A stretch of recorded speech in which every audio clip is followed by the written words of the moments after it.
어제 민주당 원내대표가 새로 선출됐습니다. 집권 여당의 국회 사령탑 교체는 그 자체로 의미가 크지만 지금처럼 현안은 쌓여 있고 국회는 대치 국면이 이어지고 있는 상황에서 대화의 계기가 될 수 있지 않을까 이런 기대를 갖게 됩니다. 하지만 전국이 녹록치는 않습니다. 여의도에는 대북 식량 지원이라는 또 하나의 대립적인 이슈가 부상해 있습니다. 여야 1대1 미니토론 더 정치, 오늘은 기대와 우려가 교차하는 여의도 상황을 놓고 얘기해 보겠습니다. 강병원 더불어민주당 의원, 김현아 자유한국당 의원 나오셨습니다. 어서 오십시오. 네, 안녕하세요. 안녕하세요. 강 의원님은 어제부로 이제 원내대변인 자리를 정리하셨어요? 예. 심정이 어떻습니까? 1년 동안 저희 더불어민주당의 원내 대변인을 맡아서 홍영표 대표와 함께 원내 지도부 일원으로 했었는데요. 예. 저에게는 엄청난 정치인으로 성장할 수 있는 소중한 1년이 아니었나 생각이 듭니다. 이 과정에서 또 느낀 것도 참 많은데요. 우리 국민들의 열망을 이 정치권이 받아안아서 그걸 실천해내는 게 법과 제도로 만들어내는 게 정치의 역할인데 참 그게 쉬운 일이 아니더라고요. 예. 이번 패스트트랙 지정하는 과정에서 홍영표 원내대표가 그런 말을 했었는데요.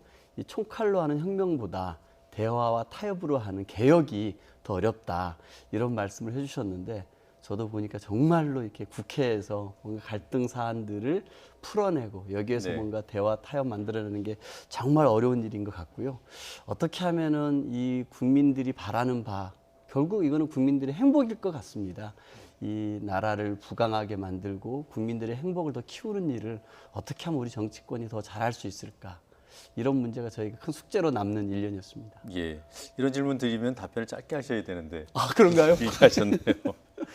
이인영 원내대표가 선출됐어요. 네. 예상했습니까? 저희는 이제 지난 이 시간에서도 세 분의 후보가 이렇게 아주 박빙이라고 들었고 네. 특히 두 분이 아주 박빙이라고 들었었는데요. 저는 사실 개인적으로 좀 어제 결과가 굉장히 놀라웠습니다. 일단 뭐 누가 되셨냐라는 것보다는 2등과의 결선 투표에서 표차가 네. 굉장히 많이 났고요. 뭐 민주당 안에서 새로운 좀 변화의 갈망이 있지 않았을까라는 생각을 좀 조심스럽게 한번 해봅니다. 뭐 어떤 어떠십니까? 방향으로 변화가 되길? 일단은 이제 사실은 그동안 집권 여당으로서의 좀 그런 면모를 보여줬나, 네.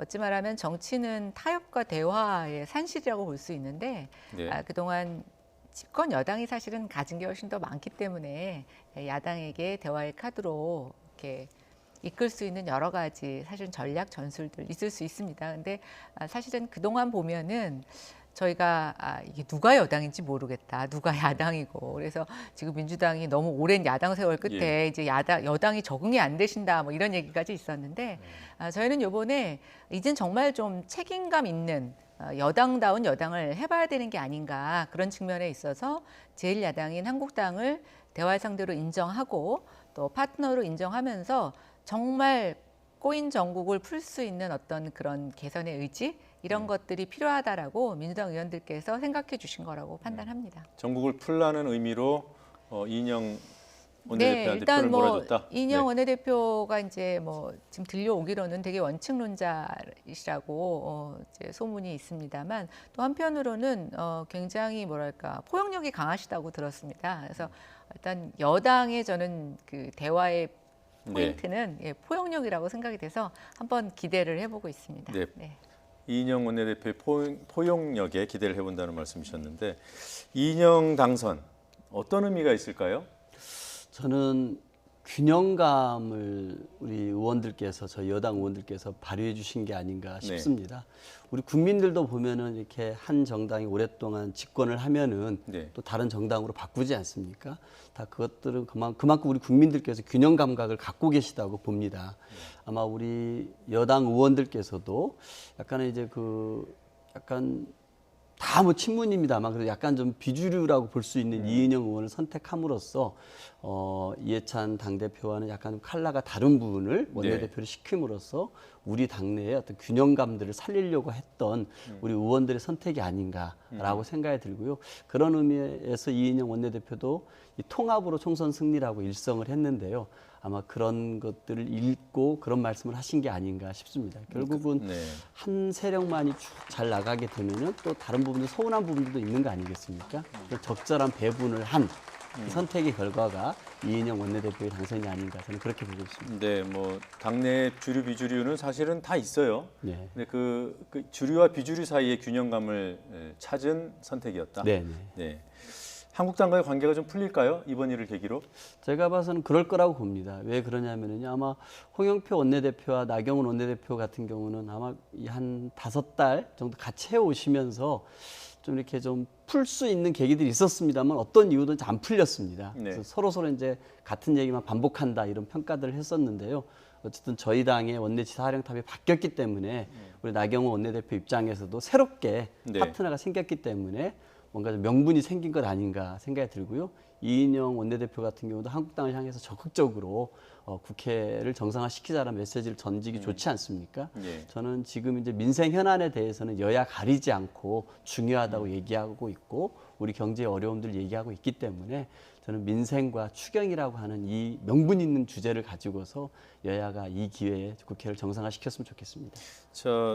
한 1시간도 안 남았네요. 네. 그 3시로 예정돼 있더군요. 이인영 원내대표가 나경원 원내대표 예방하는 시간이요. 네, 저도 그렇게 듣고 네, 있습니다. 거기서 좀 보통은 덕담만 주고받는데 네. 좀 뭔가 합의가 나올 수 합의의 전기가 마련될 수 있을까요? 그러니까 이제 저는 이번 사안에 있어서의 그 핵심 키는 그 새로 선출되신 이인영 원내대표한테 굉장히 달려 있다고 생각이 됩니다.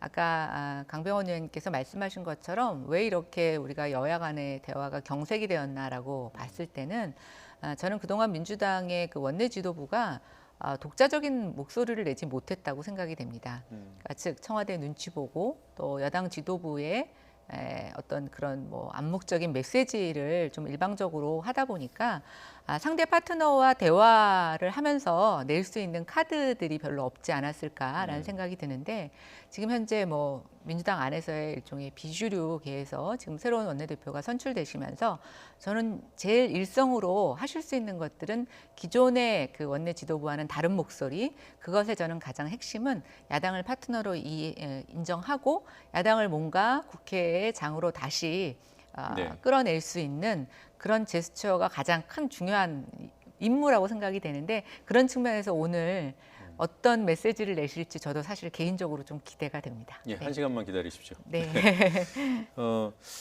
김 의원님 이렇게 대화를 해보니까 지난주하고는 좀 달라요. 그러니까 네. 뭔가 원내대표가 바뀌어서 그런지 네.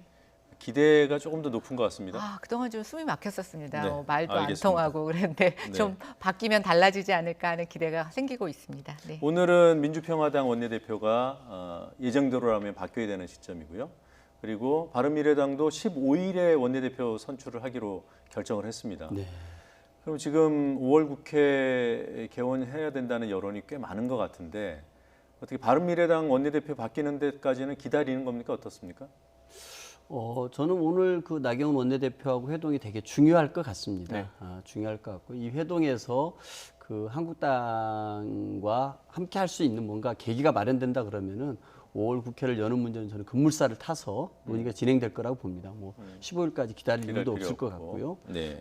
저는 그런 의미에서 좀 그런 생각을 해봅니다. 물론 이인영 새로운 원내 사령탑에 들어섰습니다. 예. 한국당 같은 경우도 이 기회에 홍영표 원내대표한테 쭉 얘기했던 바가 있습니다. 이런 거에서 이런 변화가 있으니 한국당도 조금 변화를 해주시면은 두 분이 만나셔서 얘기할 수 있는 게 훨씬 더 넓어지지 않을까 이런 생각을 해봅니다. 저는 그런 의미에서 어쨌든 우리 정치가 결국은 민생을 챙기는데 앞장서야만 되고 우리가 민생을 챙기지 못할 때 결국 국민들에게 정치 불신을 던져주는 거 아니겠습니까? 저는 좋은 계기가 왔다. 이때를 잡아야 된다라고 생각합니다.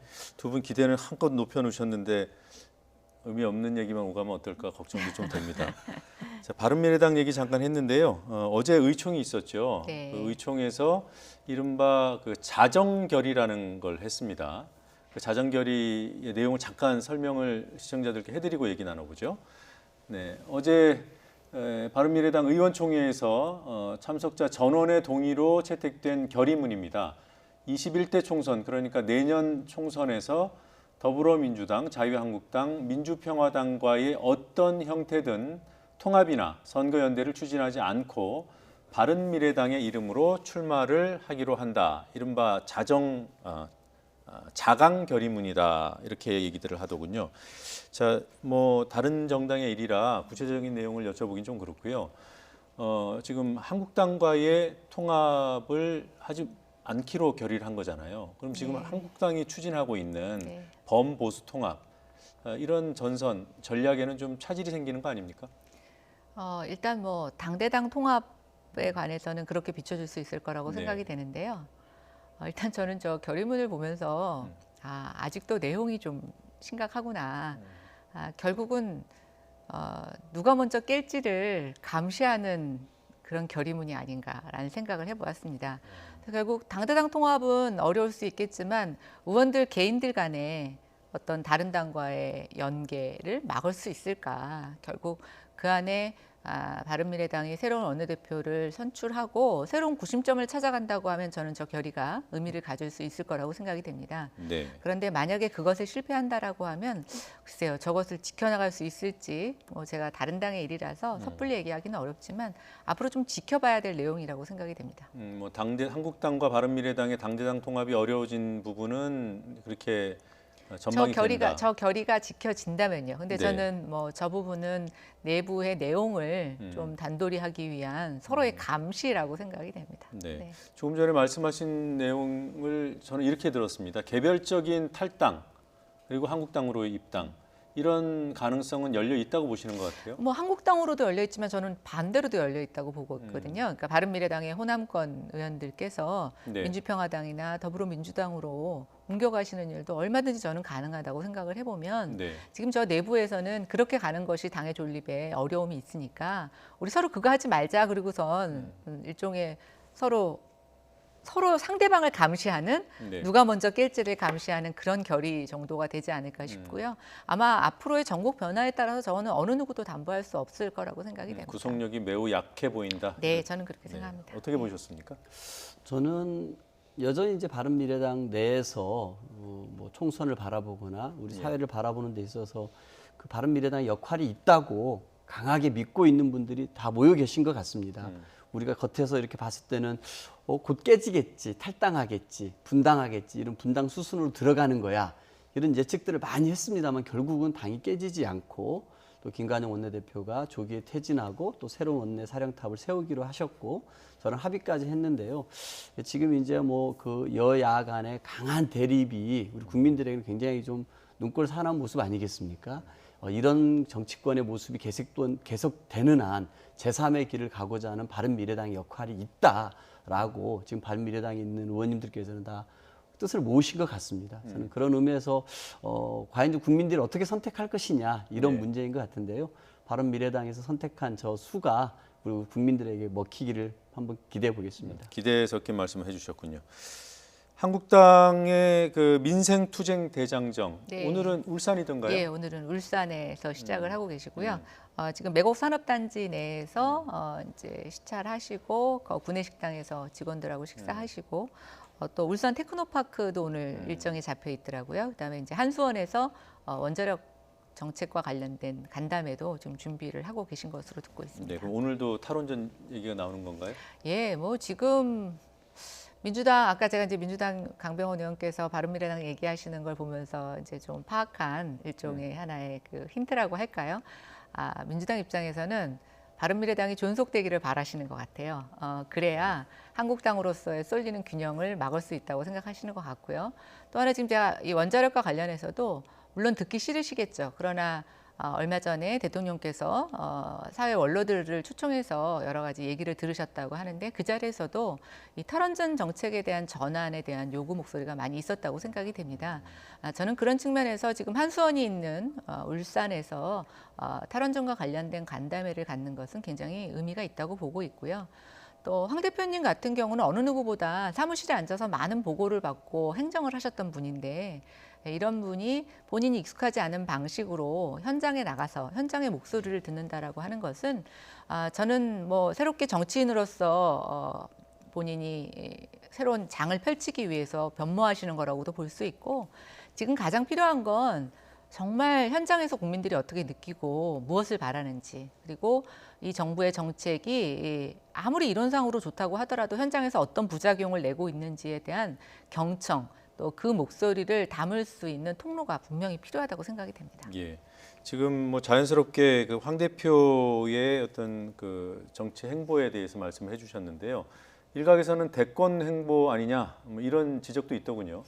일단은 보면은 그 뭐 색을 메고 뭐 지하철을 타고 또 대중교통을 이용해서 이동을 하고 이런 모습이 과거에 좀 안철수 후보도 그런 식의 행보를 했었죠. 그래서 제가 봐서는 뭐 대권 행보를 하는 거는 맞는 것 같습니다.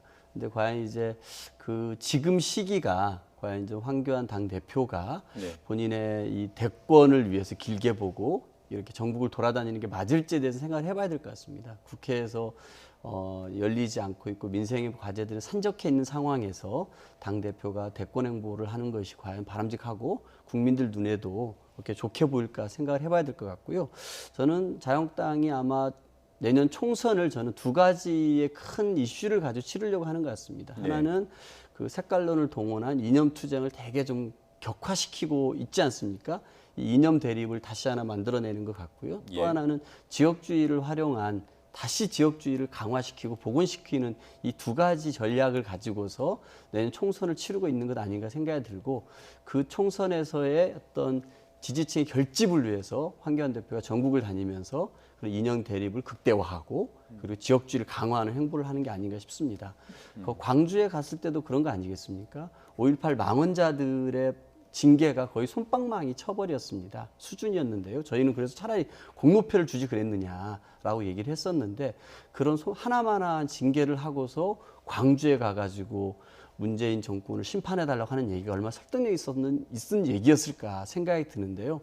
자꾸 이런 것들 가지고서 이념과 지역을 가르고 하는 것이 결코 바람직한 것은 아닐 거고, 본인들의 지지층을 일정 정도 모을 수 있을지 모르겠습니다만 이게 결코 성공하는 길은 아닐 거다라고 생각이 들고 그렇습니다. 그럼 그 지역주의 관련해서 지난번에 광주 가서 광주 시민단체 그리고 또 시민들로부터 항의를 받았잖아요. 물세례도 받았고, 그런 일은 그러면 그런 지역주의를 부각시키기 위한 노림수가 있다고 보시는 겁니까? 그렇죠. 제가 봐서는 그거를 전혀 예상하지 않았을 리가 없습니다. 반발을 예상하고도 갔다. 그렇죠. 아마 이제 5.18 기념식도 이제 열리지 않겠습니까? 저는 황교안 대표 또 갈 거라고 봅니다. 그런데 이 5.18 망언자에 대해서, 그리고 5.18 진상규명법도 통과시키지 않은 상태에서, 그리고 진상조사위원들 추천하지 않아가지고 진상조사를 막고 있지 않습니까?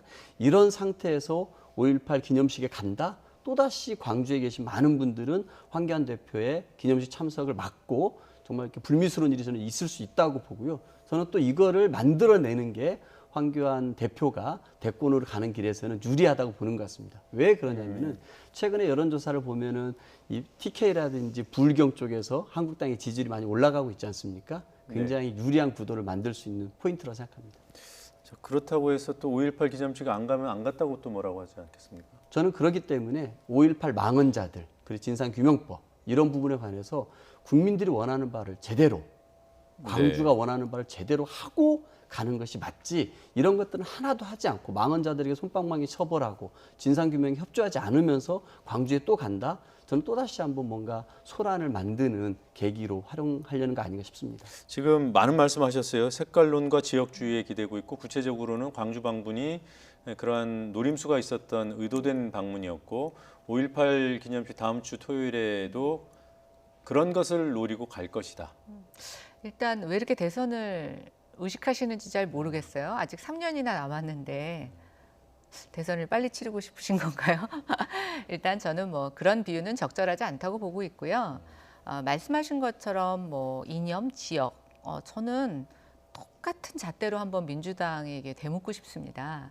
예를 들면 민주당이 갖고 있는 지역, 자기네들의 표가 많이 나오는 지역, 또 자기네들에게 표를 주고 있는 이념, 이런 부분에 있어서 그럼 반대인 사람들에게 어떻게 대하고 계신지 한번 저는 스스로 묻고 싶고요.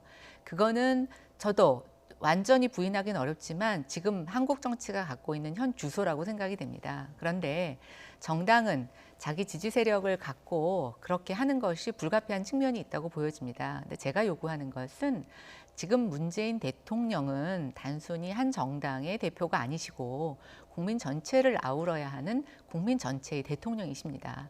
지금 한국당이 자기 지지 세력을 갖고 집결한다라고 하면 대통령은 지금쯤 한번 귀 기울여 보셔야죠. 나에게 표를 던져주지 않았던 국민들이 과연 뭘 원하는가? 그들에게 우리가 뭘 부족하게 했기 때문에 지금 이런 사태가 이루어지고 있는가에 대해서 저는 정말 이제는 다시 한번 귀 기울이시고 또 주목하셔야 된다고 생각이 되고 있습니다. 물론 지금 여러 가지 현장 행보에 대해서 민주당이 불안할 수 있다고 생각이 돼요. 왜냐하면 황교안 당대표가 지금 뭐 대선 후보 이렇게 설문조사하면 높은 지지도도 받고 있고 또 오늘 리얼미터 보니까 지금 정장 지지도가 더불어민주당하고 한국당하고 뭐 불과 거의 비슷하게 예, 나왔더군요. 네. 오차 범위 내까지 이제 좁혀지는 것 같아요. 그리고 이제 부정평가가 긍정평가를 넘어서고 있고. 그래서 저는 지금이야말로 여당과 야당이 정말 한번 정책 대결, 국민을 위한 정치 대결을 해볼 수 있는 아주 절호의 기회라고 생각이 되고 예. 저는 이제는 그런 잣대를 먼저 여당이 허무는 거 그게 오히려 야당을 공격하실 때 저희가 더 할 말이 없게 만드는 그런 게 아닐까 생각이 됩니다. 5월 18일 5.18 그 기념 행사에는 참석을 하나요? 예, 아마 제가 알고 있는 범위 내에서는 가실 거라고 알고 있고요. 가실 네. 겁니다. 네. 아까 말씀하신 대로 여러 가지 비판의 목소리가 있죠. 그러나 아까 노정면 앵커도 말씀하셨지만 그러면 안 가야 됩니까? 저는 그건 아니라고 생각이 됩니다. 그래서 우리가 세월호나 천안함 관련된 모든 기념식에서 사실은 서로 상대방의 뭐 나하고 좀 결이 틀리다고 해서 안 가고 이런 것들을 이제는 좀 깨는 게 필요하다고 생각이 되고 저는 비난받으셔도 계속 가야 된다고 생각을 하고 있습니다. 네, 기념식은 추념식이나 추도식으로 제가 바로 잡겠습니다. 네. 네. 자, 대북 식량 지원 문제가 여야 간에도 지금 논란이 벌어지고 있습니다. 정부는 사실상 공식화를 했고요. 한국당은 사실상 반대 입장을 분명히 했습니다. 어제 대변인 논평 그리고 오늘 당 대표의 발언에서도 한국당의 입장을 읽을 수 있었습니다. 잠시 듣고 오겠습니다. 이처럼 우리 국민들의 삶이 벼랑 끝에 있고 북한은 단거리 미사일로 우리의 생명을 위협하고 있는데 이 정권은 지금 북한에 식량 보낼 궁리만 하고 있습니다. 대북 식량 지원 시도를 즉각 중단하고 우리 국민들의 민생과 우리 무너져가는 경제를 살펴주시기를 바라면서 이 부분에 관한 변화와 결단을 강력히 촉구합니다. 북한에 식량 지원하지 말고 민생부터 챙겨라 이런 메시지입니다. 저렇게 말씀하시려면 당장 국회로 오셔야죠. 전국을 다니면서 민생 뭐 투어를 하고 계시는 건지 모르겠습니다만 저렇게 정쟁을 유발하는 모습하면서 민생 챙기라는 말은 안 맞는 것 같습니다. 저 말씀 민생을 말씀하시려면은 국회 정상화시키는데 당대표로서 역할을 하셔야 된다고 생각이 들고요. 이렇게 북한에 대한 어떤 인도적 지원 문제가 왜 나왔을까를 생각을 해봅니다. 지금 다시 이제 북미 간에 그리고 남북 간에도 대화의 뭔가 모멘텀들을 만들어야 되는데 어떻게 이걸 살릴까 네. 이런 고민들을 저는 한국이나 미국이나 다 하고 있다고 봅니다. 저는 그런 의미에서 한미 정상 간의 많은 대화, 엊그저께 통화에서 얘기가 있었습니다만 이 대북 인도적 지원이라는 카드를 하나 꺼내서 예. 이 문제의 실마리를 찾고자 하는 것 같고요. 우리 국회는 17년 9월에 이 대북 인도 지원에 대한 기금을 800만 달러를 사용하기로 이미 의결한 바가 있습니다. 예. 그 의결에 따라 가지고 이것의 아이디어가 나왔는데요. 저는 북한 입장에서 이 부분들을 받아들인다고 하면은 이것을 계기로 해서 다시 남북 간에 그리고 북미 간에 대화를 해 나갈 수 있는 것 아닌가 생각이 들고 네. 한반도 비핵화 문제, 평화 체제를 구축하는 문제에 있어서는 우리나라는 당사자입니다. 당사자로서 우리는 무슨 역할이라든지 무엇이든 찾아서 해야 되는 거라고 생각이 들고요. 저는 그런 의미에서 최근에 단거리 발사체에 대해서도 한미 간의 이 긴밀한 공조화 속에서 같은 목소리를 냈고 트럼프 대통령 같은 경우도 북한에게 과하게 압박하지 않고 오히려 긍정적 사인을 좀 보내지 않았습니까? 저는 이런 기회들이 잘 살려져서 이 인도적인 차원에서 지원을 통해서 이 남북 간에 그리고 북미 간의 대화의 실마리를 네. 마련해 보면 좋겠다고 생각합니다.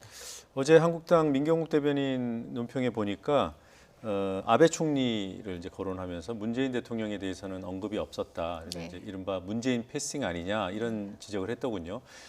그런 차에 이런 대북 지원이 강 의원 말씀대로 뭔가 모멘텀이 된다면 한국 정부의 역할을 좀 강화하는 그런 계기가 될 수 있지 않을까요? 이제 아까 강 의원님이 이제 우리 한국이 남북 문제의 당사자라고 얘기를 하셨는데요. 저는 그 문제에서 우리를 겨냥할 수 있다고 판단할 수 있는 단거리 미사일이 지난주에 발사가 됐는데 지금 이제 저하고 말이 틀리죠. 발사체라고 얘기하시고 있고 저희는 미사일이라고 얘기하고 있는데 그것에 대해서 항변도 못하고 묻지도 못하는데 저희가 무슨 당사자로서의 역할을 할 수 있는지 잘 모르겠고요. 국민들은 그런 게 궁금한 겁니다. 그러면 쟤네들이 미사일을 실험이든 발사를 했는데 우리는 거기에 대해서 한마디도 못하고 나온 얘기가 쌀을 준다고 한다? 저는 이제 여성으로서 아이들 키워보면은 그런 경험이 있는데요. 아이들이 어떤 반응을 할 때 그 상대적인 반응을 어떻게 하느냐에 따라서 아이들이 길들여집니다.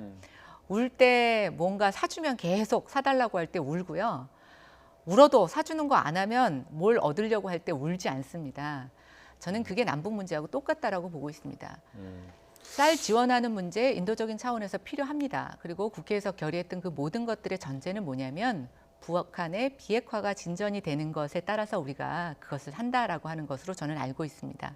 그런데 지금 저는 타이밍이 교묘하다고 생각됩니다. 미사일이든 발사체든 지난주에 단거리 미사일이 발사되고 그것에 대해서 지금 여러 가지 비판과 비난이 있고 미국이 왜 가만히 있겠습니까? 장거리 미사일이 아니기 때문에 그런 거죠.